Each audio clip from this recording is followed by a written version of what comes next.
What if I told you the Federal Reserve is quietly preparing for a world where the dollar is no longer king? For as long as most of us can remember, the US dollar has been the undisputed king of global finance. It's what the world runs on. But what if that's changing? What if the ground is shifting right under our feet and we're starting to see the end of an era? That's exactly what we're breaking down in this explainer. All right, so let's dive right in. Before we talk about the cracks in the foundation, we need to appreciate just how massive the dollar's empire really is, even today. Because to understand the challenge, you have to understand the sheer scale of its power. Think about this for a second. Even with all the chatter about change, as of mid-2025, a whopping 56% of all global foreign exchange reserves are held in US dollars. That means over half of the entire world's emergency savings, the money nations put aside for a rainy day, is in dollars. It's the ultimate financial security blanket for the planet. Now, this didn't just happen by accident. The dollar's strength is built on these incredibly powerful pillars. You've got the world's biggest economy, financial markets so deep and liquid you can trade trillions in a flash, and a history of stable, trustworthy institutions. It's created this incredible network effect. The more people who use the dollar, the more valuable it becomes for everyone else to use it too. It's a self-feeding loop of power. But, and this is the big but, that solid foundation is now being tested like never before. And the pressure is coming from both the outside world and from deep within the system itself. So let's look at the external challenges first. A huge one is coming from the BRICS nations. We're talking Brazil, Russia, India, China, and a growing list of others. They're actively building something called BRICS Pay. This is a whole new financial network designed to let them trade directly with each other using their own currencies and completely sidestepping the dollar. And if you're wondering why they're doing this, well, it's not just about business. As experts are pointing out, this is about power. They see this as an instrument of sovereignty. It's their way of building a financial escape hatch, a system that can't be weaponized against them through US sanctions. It's a direct play for financial independence.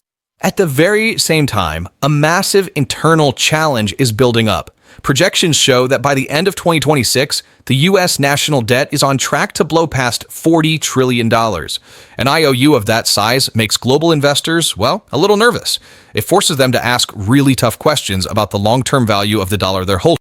So this is the multi-trillion-dollar question, isn't it?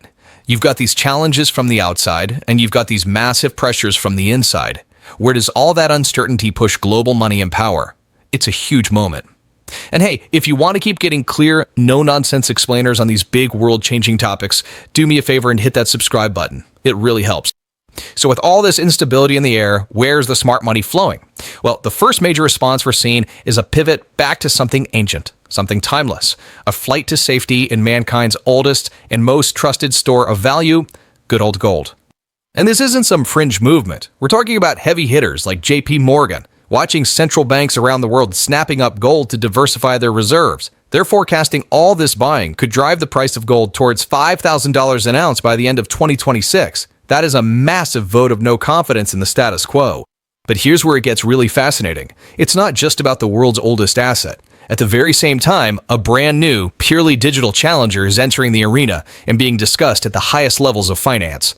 I mean, just stop and think about this for a second. Look at who said this. That's Jerome Powell, the chairman of the U.S. Federal Reserve, the person in charge of the dollar. For him to come out and make a direct comparison, saying Bitcoin is like digital gold, that's a landmark statement. It validates its role as a potential store of value, completely separate from its use as a day-to-day currency.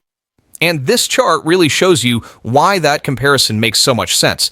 Bitcoin was essentially engineered to mimic gold's best qualities, but for a digital age. It has a mathematically proven, limited supply. That's its scarcity. It's durable on its network. It's incredibly easy to move across borders, and you can divide it into tiny fractions. It's really a modern take on an ancient idea of value. Okay, but let's be real for a moment. Dethroning the dollar is an incredibly tall order. Its network is woven into the very fabric of global trade.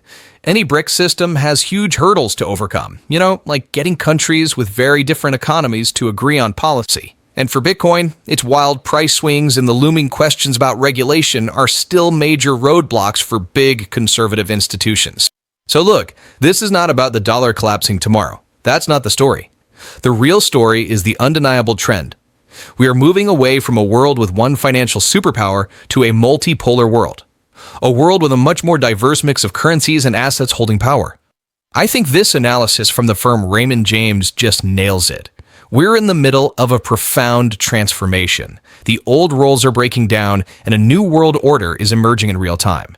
What we're witnessing is history in the making, and it's going to shape the economy for decades. Which leaves us all with this one giant question. As power spreads out across the globe, what does that mean for the nature of money itself?